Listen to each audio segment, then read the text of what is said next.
Buenas tardes, apreciados estudiantes. En esta oportunidad vamos a llevar la ineficacia de los testamentos. Como hemos estado expresando, el testamento es un acto jurídico de última voluntad con efecto mortis causa, en el cual el testador transmite su patrimonio y para que sea válido y eficaz se debe cumplir una serie de requisitos generales, así como particulares, para que no se atañe la eficacia del mismo. Un testamento es ineficaz cuando no produce los efectos a que estaba ordenado de manera que pueda o quede sin efecto.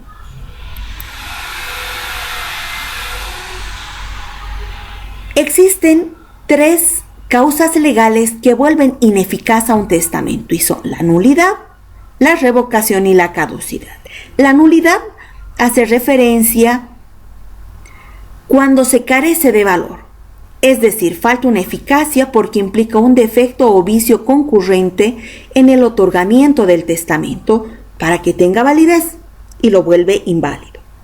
La revocación hace mención de un testamento válido y su ineficacia se produce por la voluntad del propio testador, quien decide dejar sin efecto la voluntad efectuada en un testamento. La caducidad testamentaria se refiere a situaciones excepcionales como el simple transcurso del tiempo y esta invalidez opera sobre un testamento abierto. Ahora bien, pasemos a desarrollar cada una de las causales.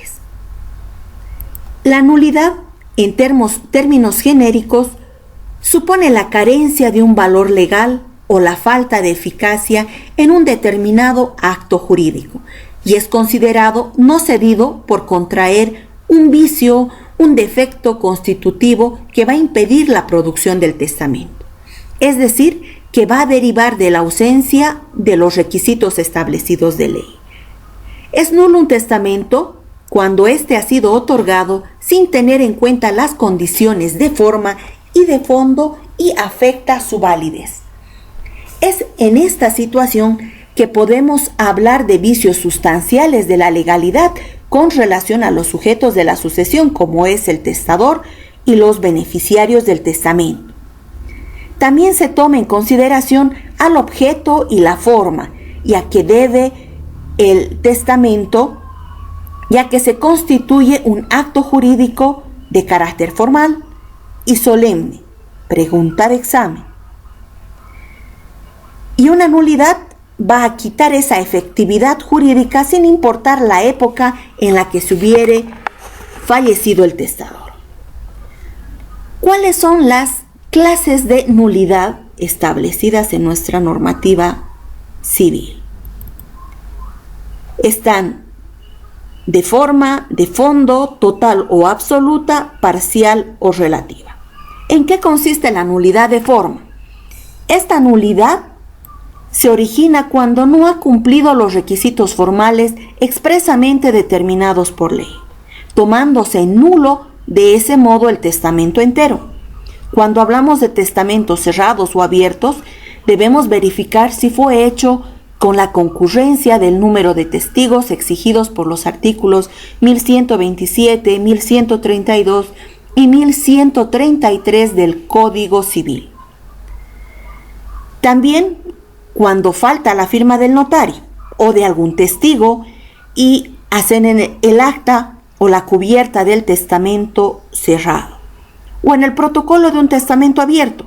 También puede darse en el caso que falte la ortografía y la firma del testador en un testamento hológrafo. La nulidad de fondo. Esta nulidad procede cuando el testador, de forma habitual o accidentalmente, se ve afectado por una insanía mental o psicológica, es decir, es un poquito loco, sin contar con la capacidad e idoneidad legal de saber, querer, entender y de disponer a momento de otorgar el testamento, pregunta de examen. Es decir, que falta la voluntad real de otorgarlo o también cuando el testador no ha alcanzado la mayoría de edad y por ende no tiene la aptitud para testar. Aquí se encuentran los impedimentos relativos con la incapacidad, ya sea legal o natural, del testador. La nulidad total o absoluta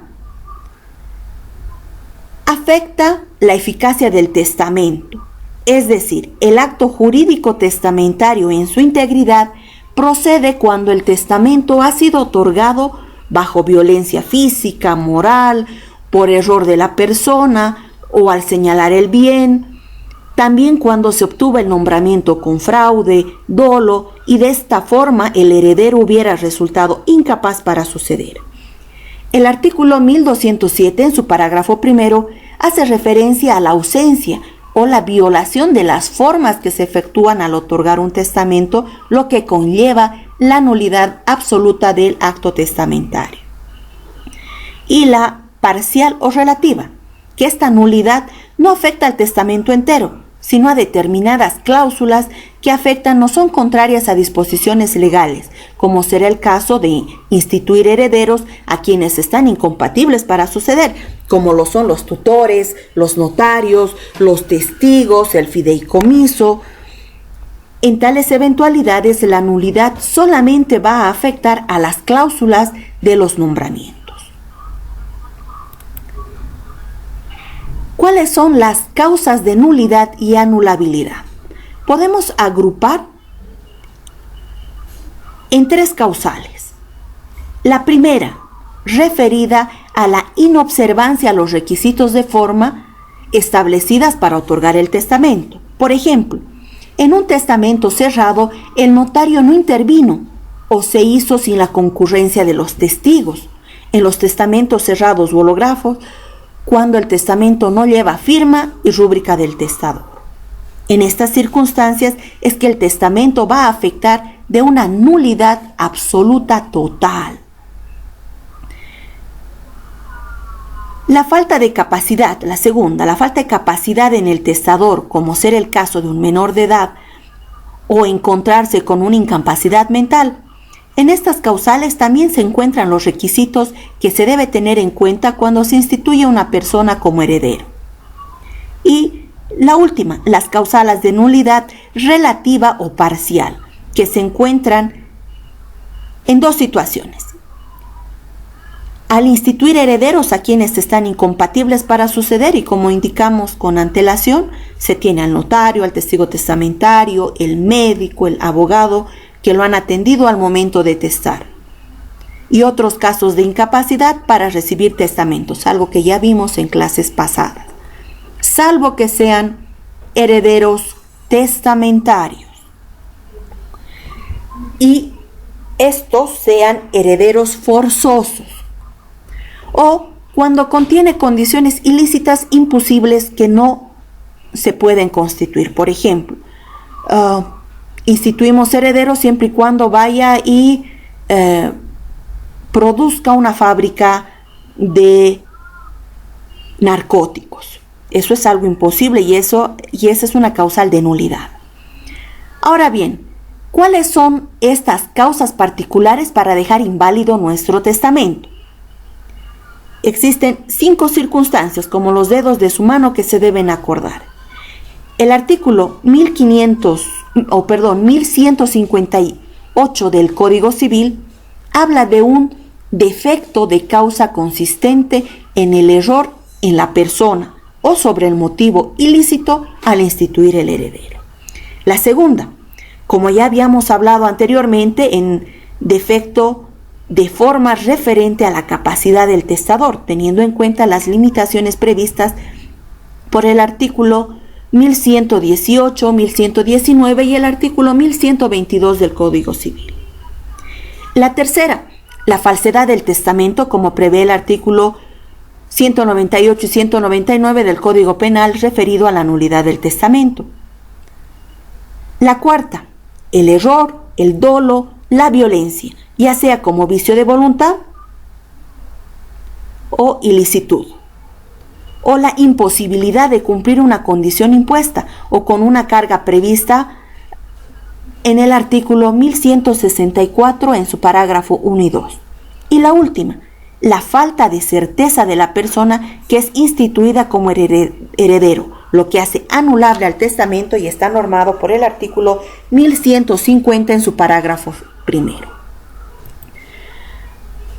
Ahora bien, ¿cuál es el trámite para la acción de nulidad? La acción de nulidad debe promoverse por los herederos, que son los únicos que tienen interés legítimo. El tipo de proceso es en la vía ordinaria. Se preguntarán ahora, ¿cómo se computa la prescripción en esta acción? Se computa desde que se conoció el testamento y tiene una duración de 5 años. Pregunta de examen. Se cuenta 5 años desde que se conoció el testamento y no así desde que se aperturó la sucesión. No debemos olvidar que este plazo puede tener notables diferencias dependiendo del tipo de testamento, abierto o cerrado, especial, algo que vimos en clases pasadas. Pasemos a ver la renuncia de la nulidad. No debemos olvidar que renunciar supone dejar voluntariamente una cosa que se posee o un derecho que se tiene. En el caso de un testamento se tienen involucrados disposiciones patrimoniales y extrapatrimoniales. Es por ello que cuando es nulo o anulable, esa facultad de renunciar a las deficiencias, ya sea de forma o de fondo, presupone o implica solamente a los herederos. Ahora bien, ¿se puede ejecutar un testamento aún sabiendo que cuenta con una causal de nulidad? En esta situación, se está renunciando tácitamente a la nulidad del testamento.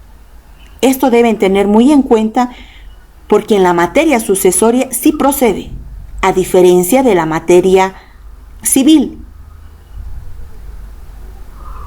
porque permite confirmar actos jurídicos nulos cuando son efectuados por los herederos, lo que no ocurre en ninguna otra área civil, ya que es un acto jurídico y cuando es nulo se considera inexistente y por ello no se puede confirmar y se encuentra normado por el artículo 553 del Código Civil o como prevé el artículo 1208 del Código Civil. Por si acaso, pregunta de examen. Nuestra normativa civil reconoce la existencia de actos nulos y anulables. Nulos son aquellos que su nulidad va a emerger en el acto constitutivo del testamento, referentes tanto al otorgante como a las condiciones o las formalidades ad solemnitatem. Son anulables los testamentos cuando la nulidad aparece oculta y debe descubrirse, o sea, se debe probar en un juicio ordinario, por ejemplo, una incapacidad mental al momento de testar o de otorgar el testamento. La nulidad y la anulabilidad hacen ineficaz al testamento en su totalidad, pero también existe la posibilidad que solamente sean nulos o anulables algunas cláusulas como vimos.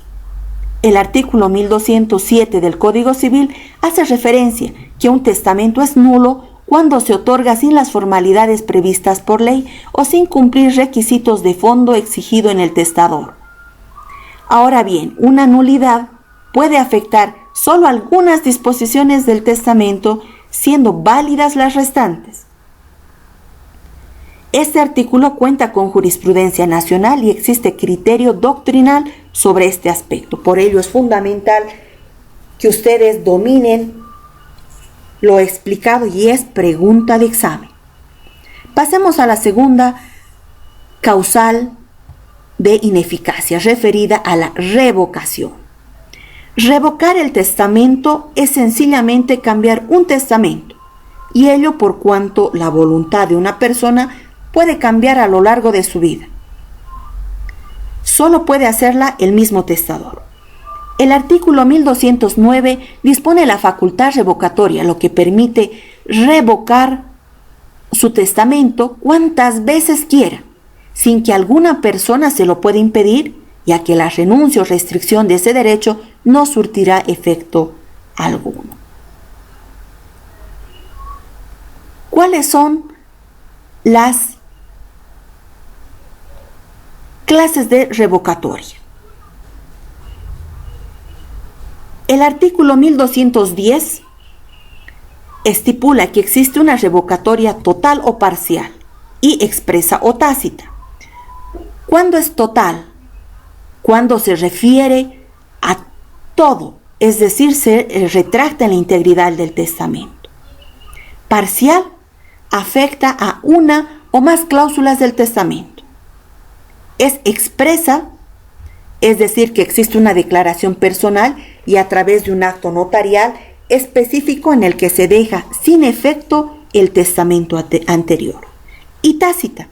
La revocación tácita es aquella que no consta expresamente, sino que emerge de la voluntad presunta del testador y consiste cuando, sin revocar expresamente o mencionar el testamento anterior, el testador va a otorgar uno nuevo, quedando automáticamente sin eficacia de pleno derecho el testamento anterior. Existen varias formas de revocación tácita. Está la enajenación de bienes, es decir, vende, permuta, ya sea todo o una parte de forma gratuita u onerosa. El cambio de la forma, cuando la cosa determina la esencia de lo que era. Esto por voluntad del testador y lo que hace es perder su anterior denominación. Por ejemplo, las troncas de la madera, cuando las procesan y las vuelven en camas o en otro mueble, ya no es el objeto. O el oro en bruto, las pepitas de oro. Cuando se transforman, se las vuelven en anillos, en joyas, cadenas, y ya no es las pepitas de oro. Y la última, por destrucción del testamento cerrado. El artículo 1214 del Código Civil indica que si el testador en un testamento cerrado lo rompe, lo destruye o lo abre, estamos con una revocatoria tácita. Pregunta de examen. Ahora bien, pasemos a explicar en qué consiste la última causal de ineficacia, referida a la caducidad. La caducidad es un instituto jurídico que pone fin a los derechos sucesorios, cuando a quien sea designado como sucesor no puede beneficiarse de esta situación o de esta institución testamentaria por hechos sobrevinientes al acto testamentario. La caducidad testamentaria es una situación que invalida o hace ineficaz a las disposiciones que emergen del testamento que fue perfectamente válido, pero por circunstancias o hechos posteriores a la otorgación y ajenos a la voluntad del testador, que es el transcurso del tiempo, quedan sin efecto. El artículo 1514 del Código Civil se refiere que los derechos se pierden por caducidad cuando no son ejercidos dentro del término de perentorio o es fijado para tal efecto, y no nos debemos olvidar que no se aplican las reglas por las cuales se suspende la prescripción o se interrumpe. Algo que no se deben olvidar es que son nulas todas las cláusulas que introduzcan en el testamento cuando se fije términos de caducidad, que hacen excesivamente difícil el ejercicio del derecho. Pregunta de examen. Porque deben tener en cuenta lo que establece el artículo 1215 del Código Civil cuando se refiere a los testamentos especiales, ya que estos caducan sin necesidad de revocación. Otro acto en los términos que los regulen no surte efecto.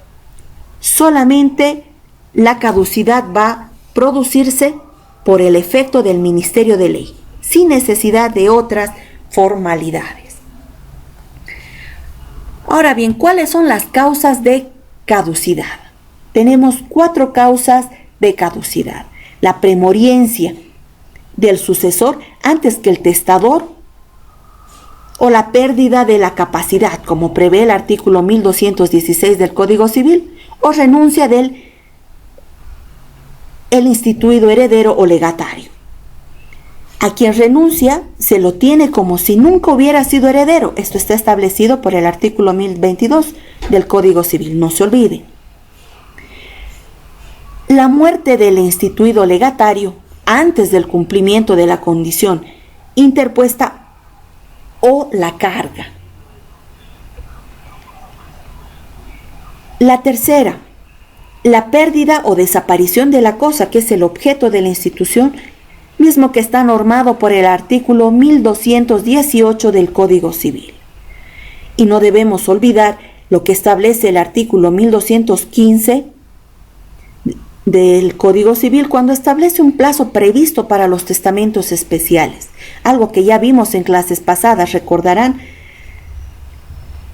que cada clase de testamento especial tiene un plazo de duración.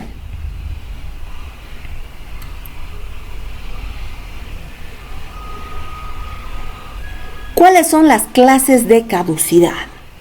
Según la doctrina, se establecen dos tipos de caducidad y es fundamental identificar las diferencias: la caducidad ipso iure y la caducidad ipso facto. ¿En qué consiste la caducidad ipso iure?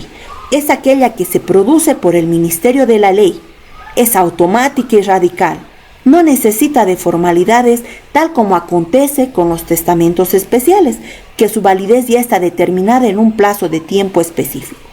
En cambio, que la caducidad ipso facto se requiere una declaración judicial expresa a instancia de un tercero, pero para ello se debe demostrar el hecho. Por ejemplo, si el instituido heredero ha sido declarado incapaz o ha renunciado o ha fallecido, deberá existir una tercera persona que va a plantear la caducidad. Esta tercera persona debe ser un beneficiario. Con lo que hemos terminado la clase, queridos estudiantes.